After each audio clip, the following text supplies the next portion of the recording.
시간에는 우리와 함께 하시느니라는 제목으로 같이 하나님 말씀을 나누는 시간을 갖겠습니다. 지금으로부터 약 3,400년 전 이스라엘 백성들이 그러니까 이집트죠. 이집트를 탈출해서 광야로 들어가게 됩니다. 그들은 온갖 고생 끝에 하나님께서 약속하신 가나안 땅으로 들어가게 되었습니다. 그 땅 앞에서 모세는 12명의 정탐꾼을 그 가나안 땅으로 보내게 됩니다. 그리고 그들에게 명령하기를 너희는 가나안 땅의 모든 것들을 샅샅이 조사해서 나한테 보고하라고 그러죠. 이 12명의 정탐꾼들은 40일 동안 가나안 땅을 다 돌아다니고 와서 이렇게 보고를 합니다. 그 땅은 정말 하나님께서 말씀하신 대로 젖과 꿀이 흐르는 땅이었습니다. 하지만 그 땅의 사람들은 거인과 같이 컸고 그들의 성벽은 높고 단단했습니다. 우리 스스로 보기에도 우리는 메뚜기밖에 되지 않습니다. 이스라엘 백성들이 반역을 일으킵니다. 그들이 소리 지르면서 모세에게 달려들기 시작하지요. 우리가 차라리 애굽에서 노예로 죽었으면 좋았을 것을 왜 우리를 이곳으로 이끌어내서 칼에 죽게 하느냐. 모세를 끌어내리고 다른 지도자를 세워 애굽으로 돌아가자.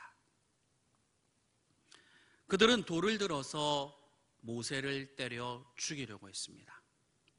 80이 넘은 노쇠한 모세는 백성들의 모습을 보고 충격을 받아서 그 자리에 쓰러지죠. 완전히 콩가루가 돼버린 거예요. 이스라엘의 신앙 공동체가 무너지는 순간입니다. 그때 여호수아와 갈렙이 소리칩니다. 이게 도대체 무슨 짓이냐? 하나님께서 그 땅을 우리에게 주셨다. 우리는 이 땅을 차지할 수 있을 것이다. 그러자 백성들이 여호수아와 갈렙도 돌로 쳐서 죽이려고 했습니다. 오늘 우리는 본문을 통해서 몇 가지 말씀을 나누려고 합니다. 첫째, 신앙을 습관화해야 합니다. 성경을 보면 이스라엘 백성들은 40년 동안 광야를 방황했지요. 그런데 이 40년 동안 이스라엘 백성들은 조금만 어려움이 와도 하나님을 원망하고 모세를 원망했습니다. 하나님이 우리를 속였다. 모세가 우리를 속였다. 애굽으로 돌아가자. 애굽에서 먹었던 그 고기가 그립다. 그 마늘과 파와 부추가 그립다. 그들은 모세를 돌로 때려 죽이려고 한 적이 한두 번이 아니었습니다. 그들의 불신앙은 습관적이었어요. 반복적이었습니다. 습관이 참 무섭지요. 운동도 습관입니다. 공부도 습관입니다. 먹는 것도 습관대로 다 먹지요. 김치를 먹는 사람은 늘 김치를 먹습니다. 고기를 먹는 사람은 늘 고기를 먹죠. 그래서 식습관이라고 합니다. 믿음도 습관입니다. 사람은 자기 습관대로 믿습니다. 좋은 습관을 가진 사람은 좋게 믿지만 나쁜 습관을 가진 사람은 나쁘게 믿습니다. 예배 시간에 늦는 사람은 항상 늦습니다. 예배 시간에 10분 늦는 사람은 항상 매번 10분을 늦어요. 반면에 30분 일찍 예배에 오시는 분들이 계세요. 그분들은 언제나 30분 일찍 예배를 오십니다. 변함이 없어요. 한결같습니다. 사람은 예배하는 것도 자기 습관대로 예배합니다. 기도도 습관대로 기도합니다. 전도도 습관대로 합니다. 11조도 습관대로 하지요. 사람은 자기 습관대로 믿습니다. 예수님께서 십자가에 달리시기 전날이었습니다. 예수님께서 감람산으로 올라가셔서 기도를 하셨습니다. 그때 예수님께서는 3명의 수제자를 데리고 감람산으로 올라가서 기도를 하셨습니다. 베드로와 야고보와 요한이었습니다. 예수님은 제자들에게 너희는 여기서 기도하고 있어라 하시고 조금 떨어진 곳에 가서 기도하셨습니다. 아버지, 이 잔을 피할 수만 있다면 피하게 해주십시오. 그러나 나의 뜻대로 마시옵고 아버지의 뜻대로 되기를 원합니다. 예수님께서 얼마나 고통스러우셨는지 제자들이 보니까 그 얼굴에서 피가 흘렀다고 했습니다. 너무 간절히 기도하고 너무 고통스럽다 보니까 얼굴에서 실핏줄이 터져서 피가 흐르는 겁니다.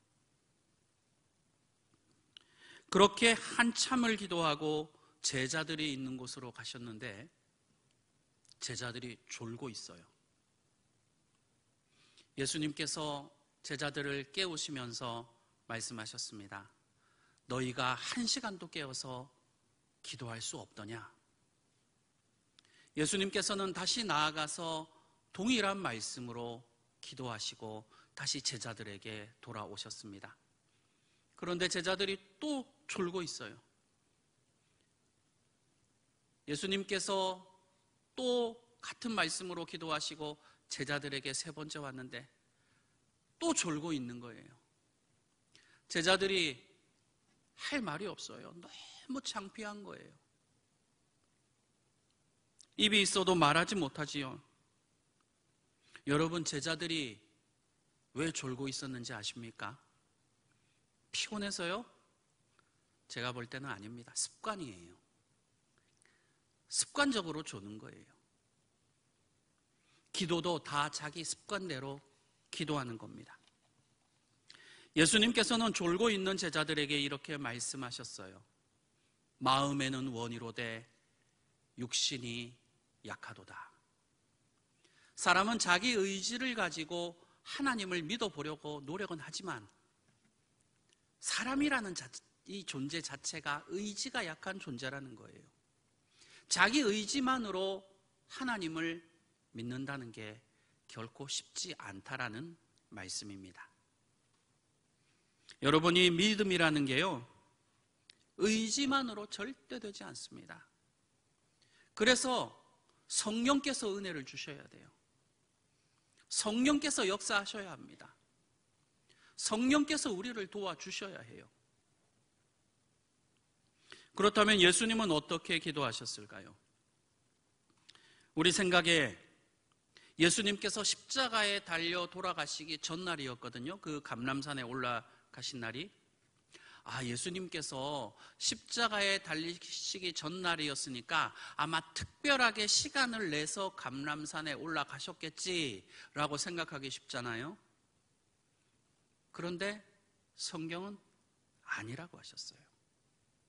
성경을 보니까요, 십자가에 달려 돌아가시기 전날이었는데도요, 예수님은 늘상 하던 대로, 습관대로 감람산에 올라가서 기도하셨다라고 말씀하고 있습니다.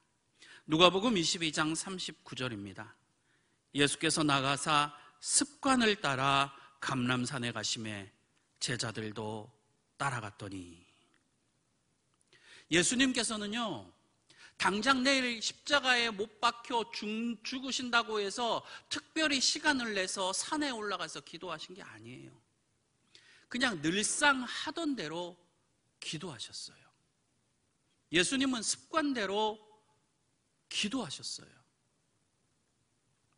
그래서 믿음 생활에 있어서 습관이 중요하다고 하는 거죠. 여러분, 우리는 당장 내일 종말의 날이 임한다고 해도 늘 하던 대로 해야 돼요. 늘 하던 대로 예수님의 이름으로 기도하고 늘 하던 대로 예수님의 피를 사랑하고 늘 하던 대로 예수님의 십자가를 바라봐야 하는 거예요. 왜냐하면 믿음은 습관이기 때문이에요. 사람이라는 존재는요, 의지가 아주 약한 동물입니다. 사람이라는 존재가 의지가 강한 존재라면 여러분 이 세상에 아마 뚱뚱한 사람은 없을 거예요. 그렇죠? 전부 소식하고 운동 열심히 하면, 그렇게 의지대로 그게 쉽다면 전부 다 날씬하고 예쁘겠죠. 사람이 날씬해지면 좀 예쁘게 보이잖아요. 근데 실제로 살이 찐 사람이 많아요. 저도 결혼하기 전에는 62kg였습니다. 근데 결혼하고 나서 25kg가 쪘어요. 지금은 87kg입니다. 저번에 건강검진을 받아보니까 지방간에 당뇨 전 단계라고 하더라고요. 그러면 이게 먹을 것을 자제해야 되잖아요. 그런데 이게 먹을 것이 자제가 안 돼요. 먹을 것을 절제를 하긴 해야 되는데 절제가 안 되고, 나가서 운동을 하기는 해야 되는데 나가기는 싫고, 그러니까 살이 찌지요.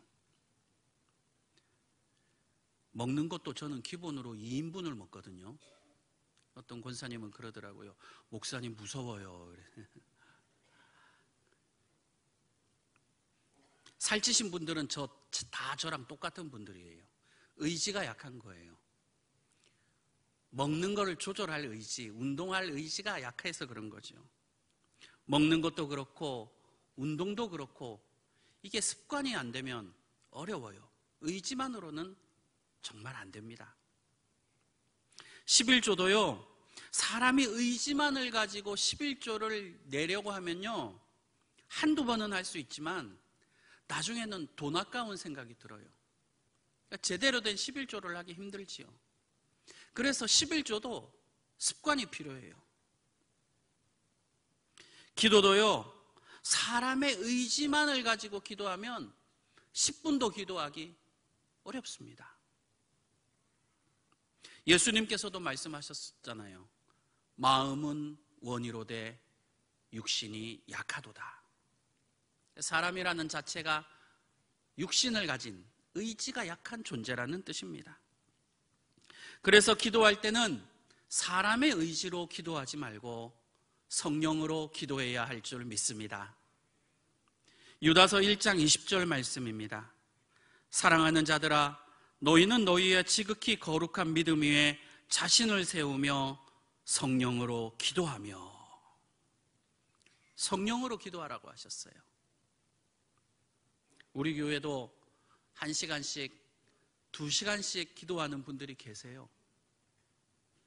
어떤 권사님은 새벽 3시 반에 나와서 기도하시는 분도 계세요. 그분이 누군지는 얘기를 하지 않겠습니다. 여러분, 그런데 이게 사람의 의지로 되는 게 아닙니다. 성령께서 은혜를 주시는 거예요. 성령께서 우리의 습관을, 이 믿음의 습관을 만들어 가시는 거죠. 여러분, 기도할 때 성령으로 기도하시기를 축원합니다. 예배할 때도 성령으로 예배하시기를 축원합니다. 전도할 때도 성령으로 전도하시기를 축원합니다. 11조도 성령으로 11조하는 성도가 되시기를 주님의 이름으로 간절히 축원합니다. 성령이 없으면, 성령께서 역사하지 않으시면 우리는 제대로 된 믿음 생활을 할 수가 없습니다. 제가 이번 설교를 준비하면서 아주 작은 습관의 힘이라는 책을 읽었거든요. 뉴욕 타임스의 베스트셀러 작가인 제임스 클리어라는 사람이 쓴 책입니다. 거기에 이런 구절이 있더라고요. 습관을 변화시키는 가장 효율적인 방법은 얻고 싶은 결과가 아니라 되고 싶은 사람의 초점을 맞추는 것이다. 진정한 행동 변화는 정체성의 변화에 있다. 자, 이게 무슨 말이냐면, 불신자가 예수 믿는 사람처럼 행동하고 예수 믿는 사람처럼 말한다고 해서 예수 믿는 사람이 될 수 없다라는 거예요. 내가 예수 믿는 사람처럼 살고 싶으면 먼저 예수 믿는 사람이 되라는 겁니다. 그러니까 예수 믿는 사람처럼 행동하는 게 먼저가 아니라 먼저 예수 믿는 사람이 되어야 한다는 거죠. 이것이 바로 정체성의 규정이라고 말합니다. 이게 굉장히 성경적입니다. 에베소서 5장 8절을 보면요, 너희가 전에는 어둠이더니 이제는 주 안에서 빛이라, 빛의 자녀들처럼 행하라. 이 성경 구절을 잠깐 띄워주세요. 잘 보세요. 빛의 자녀들처럼 행해야 빛이 된다라는 게 아니에요. 먼저 주 안에서 빛이라고 하면서 정체성을 규정한 다음에 빛의 자녀들처럼 행하라는 거죠. 정체성의 규정이 문제고 행동은 그 다음이라는 겁니다. 둘째는 분위기가 중요합니다. 오늘 본문을 보면 이스라엘 백성 가운데 불신의 분위기가 너무 가득했어요. 하나님이 우리를 속였다. 모세가 우리를 속였다. 애굽으로 돌아가자. 이 불신앙의 분위기를 조장하는 사람들이 누구였는지 아세요? 성경은 잡족이라고 말씀하고 있습니다. 출애굽기 12장 38절에 나와 있어요. 수많은 잡족과 양과 소와 심이 많은 가축이 그들과 함께 하였으며, 이 잡족은 이방인들을 말하는 거예요. 하나님을 믿지 않는 사람들입니다. 불신자예요. 이 사람들이 자꾸 이상한 얘기를 하는 거예요. 하나님이 우리를 속였다. 모세가 우리를 속였다. 우리는 끝났다. 망했다. 불신의 분위기를 조장했어요. 한마디로 분위기가 안 좋아요. 믿음 생활에도요, 분위기가 중요합니다. 사도행전에 나오는 초대교회가 부흥한 이유가 물론 여러 가지가 있지만 그 중에 하나가 뭐냐면 분위기예요. 분위기가 좋았어요. 사도행전 2장을 보면 초대교회 분위기를 잘 묘사하고 있습니다. 사도행전 2장 46절과 47절입니다. 날마다 마음을 같이하여, 마음으로, 첫째, 마음으로 하나가 됐어요. 둘째는 성전에 모이기를 힘쓰고 날마다 교회에 나왔어요. 얼마나 분위기 좋습니까? 세 번째는 집에서 떡을 떼며 기쁨과 순전한 마음으로 음식을 먹고 같이 밥도 잘 먹었어요. 네 번째, 하나님을 찬미하며 모이는 곳마다 찬송가가 울려 퍼져요. 다섯 번째, 온 백성에게 칭송을 받으니 안 믿는 사람들도 초대교회를 칭찬하는 거예요. 여러분, 분위기가 너무 좋잖아요. 그 결과가 무엇입니까? 주께서 구원받는 사람을 날마다 더하게 하시니라. 이 불신자들이 그 초대교회를 가보니까 분위기가 너무 좋아요. 그러니까 너도 나도 교회로 나오는 거예요. 어떻게 해야 교회가 부흥한다고요? 분위기가 좋아야 돼요. 여러분, 시험 받는 분위기가 있으면 어떻게 그곳에서 은혜를 받겠어요? 은혜를 받으려면 은혜 받는 분위기가 돼야 되겠죠. 교회는 분위기예요. 분위기가 좋아야 합니다. 교회는 은혜 받는 분위기가 돼야 할 줄 믿습니다. 성령 충만한 분위기가 되어야 할 줄 믿습니다. 사랑하는 분위기가 되어야 할 줄 믿습니다. 교회 나오면 분위기가 좋아야 돼요. 기분이 좋아야 돼요. 교회에 나왔는데 인사하는 사람 하나도 없고 찬바람이 쌩쌩 불면 여러분 그 교회에 누가 나가겠어요? 분위기가 좋아야 교회 또 나오고 싶죠. 분위기가 나쁘면 그 교회는 나쁜 교회예요. 분위기가 좋으면 그 교회는 좋은 교회예요. 세상에서 제일 좋은 분위기를 가진 교회가 바로 우리 철원교회인 줄 믿습니다. 우리 교회가 최고죠. 분위기가 제일 좋아요. 셋째, 하나님에 대한 현존의식을 가져야 합니다. 오늘 본문을 보면 이스라엘 백성들은 위대한 영적 지도자 모세를 돌로 때려 죽이려고 했습니다. 여러분, 모세가 어떤 분입니까? 이스라엘 백성들 앞에서 홍해를 가르신 분이에요. 하늘을 가르고 땅을 가른 사람입니다. 여러분, 저 같으면요 모세를 쳐다보기도 힘들 것 같아요. 그런데 이스라엘 백성들은 그 위대한 모세를 돌로 때려 죽이려고 했어요. 이해가 안 되죠. 여호수아와 갈렙이 뭐라고 했습니까? 그때 두려워하지 말아라. 하나님께서 주신 이 땅을 정복할 수 있다. 지금 분위기가 험악해요. 그 위대한 영적 지도자 모세도 돌로 때려 죽이려고 하는 아주 험악한 분위기인데 여호수아가 하나님 편에서 말한 거예요. 그러니까 백성들이 돌을 들어서 여호수아도 때려 죽이려고 했다는 거예요.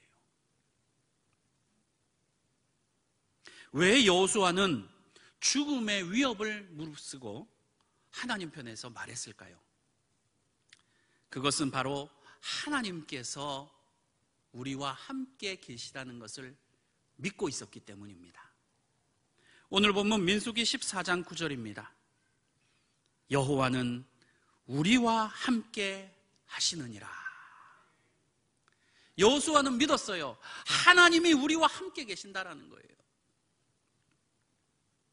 이것을 신학에서는 하나님에 대한 현존의식이라고 합니다. 현존의식이 무슨 뜻이냐면 PPT 좀 띄워주세요. 하나님께서 지금 이 자리에 나와 함께 계시다는 것을 느낄 수 있는 영적 감각을 말합니다. 현존의식이 약한 사람들은 어떤지 아세요? 아리송해요. 하나님이 계신 것 같기도 하고 안 계신 것 같기도 하고 헷갈려요. 그러니까 확신이 없어요. 믿음이 없는 거예요. 현존의식이 강한 사람은 어떤지 아십니까? 하나님이 여기 계시는 것이 강하게 느껴져요. 하나님의 임재가 막 피부로 느껴지는 거예요. 막 닭살이 돋아요. 전율이 일어나요. 현존의식이 강하기 때문입니다. 무당을 하다가 회개하고 예수님을 영접한 분들의 간증을 읽어보니까 거기 참 재밌는 내용들이 나오더라고요. 이 무당들은요 모든 게 다 귀신이라고 합니다. 슬픈 일도 귀신 때문에, 병든 것도 귀신 때문에, 부부가 싸우는 것도 귀신 때문이라고 얘기해요. 그런데 예수님은 그렇게 말씀하지 않으셨습니다. 예수님은 어떻게 말씀하셨어요? 물론 병 가운데 귀신 때문에 걸리는 병도 있다고 하셨지만 모든 병이 다 귀신이라고 하지는 않으셨어요. 사람이 살다 보면 감기도 걸리고 코로나도 걸리고 독감도 걸리는 거죠. 어떻게 그게 다 귀신 때문이라고 말합니까? 그거 말도 안 되죠. 여러분 살다 보면 부부싸움 안 하세요? 제가 기록을 보니까 손양훈 목사님도 부부싸움 했는데 아주 심하게 하셨더라고요. 아유, 제가 시험 들까봐 얘기 못 드려요. 손양훈 목사님 같은 성자도요 부부싸움 할 때는 세게 하셨더라고요. 여러분 그러면 손양훈 목사님도 귀신 들린 겁니까? 아니죠. 사람이라는 존재는 원래 그런 거예요. 그런데 무당들은 뭐라고 얘기하냐면 다 귀신이라는 거예요. 이것도 귀신, 저것도 귀신, 여기도 귀신, 저기도 귀신. 귀신에 대한 현존의식이 강한 거죠. 성경은 어떻게 말씀하고 있습니까? 이 세상이 다 예수님이라는 겁니다. 여기도 예수, 저기도 예수, 이것도 예수, 저것도 예수. 성경에 나와요. 예레미야 23장 24절입니다. 여호와가 말하노라 나는 천지에 충만하지 아니하냐. 귀신이 천지에 충만한 것이 아니라 성자 하나님 되시는 예수가 천지에 충만하다라는 거예요. 예수가 우주에 충만하다. 예수가 우리 영혼에 충만하다. 예수가 우리 인생에 충만하다. 이게 정통신학입니다. 이게 바로 예수님에 대한 현존의식이라는 거예요. 저도 가끔 그런 경험을 할 때가 있습니다. 제가 주일 2부 11시 예배 집례를 보잖아요. 근데 저는 집례를 보면 가끔씩 그 예배 가운데 예수께서 임하시는 것을 저는 봐요. 오해하지 마세요. 제가 진짜 눈으로 본다는 건 아니에요. 오해하지 마세요. 제가 뭐 신령한 목사가 돼가지고 뭐 영안이 열려서 천사도 보고 귀신을 보고 그런 사람은 아닙니다. 오해하지 마십시오. 저는 그냥 보통 목사예요. 여러분도 잘 아시다시피 어디서나 만날 수 있는 그런 평범한 목사, 보통의 목사입니다. 물론 제 눈으로 예수님이 안 보이죠. 그런데 예수님이 보여요. 이거는 아는 사람은 알고 모르는 사람은 몰라요. 저는 가끔 예배를 집례하다 보면 우리 예배 가운데 충만하게 임하시는 예수 그리스도를 볼 때가 있어요. 그러면 뭐 그 감정은 말로 다 할 수 없죠. 저는 이게 알고 보니까 이게 뭔가 했는데 알고 보니까 신학에서 말하는 현존의식이더라고요. 지금 예수께서 이 자리에 함께 계시다는 그 영적인 감각, 그 영적인 느낌, 아마 여러분들도 저와 같은 경험이 많으실 겁니다. 예수님께서 마치 이 자리에 나와 내 손을 잡고 계시는 것 같은 그 느낌 아시죠? 근데 이건 제가 얘기하는 게 아니라 예수님이 말씀하신 거예요.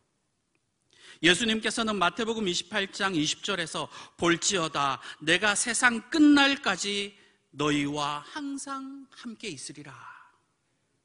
예수님께서는요 세상 끝날까지 여러분과 항상 함께 계신대요. 그런데 우리는 그거를 느낄 수가 있어요. 진짜 어떨 때는 막 예배를 집례하다가요 막 전율이 일어날 때 있어요. 저는 그래요. 여러분 모르셨죠? 저는 그럴 때가 있어요.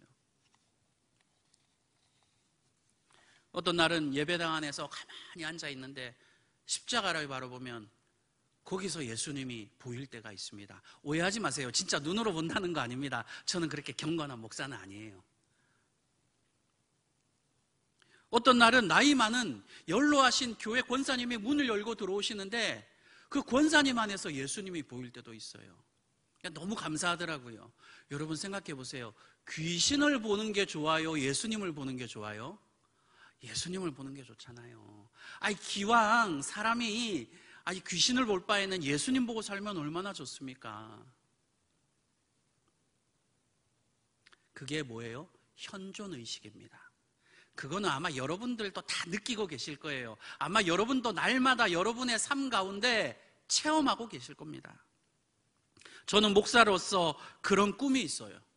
제가 보는 예수님을 다른 사람도 보게 만들고 싶어요. 제가 만난 예수님을 다른 사람도 만나게 하고 싶어요. 제가 사랑하는 예수님을 다른 사람도 사랑하게 만들고 싶어요. 예수님이 제 꿈이고 예수님이 제 비전이거든요. 저는 매일 새벽마다 기도합니다. 하나님, 많은 사람들의 가슴 속에 예수님을 충만하게 심고 싶습니다. 많은 사람들의 가슴 속에, 그 심령 속에, 그 인생 속에 예수님을 가득히 담고 싶습니다. 저는 정말 그런 목사가 되고 싶어요. 말씀을 정리하고 마치겠습니다. 첫째, 우리는 신앙을 습관화해야 합니다. 신앙을 습관화하려면 성령님의 은혜가 있어야 하죠. 둘째, 은혜 받는 분위기를 만들어야 합니다. 그래야 은혜를 받을 수 있습니다. 셋째, 하나님에 대한 현존 의식을 가져야 합니다. 하나님께서 지금 나와 함께 계심을 체험해야 합니다.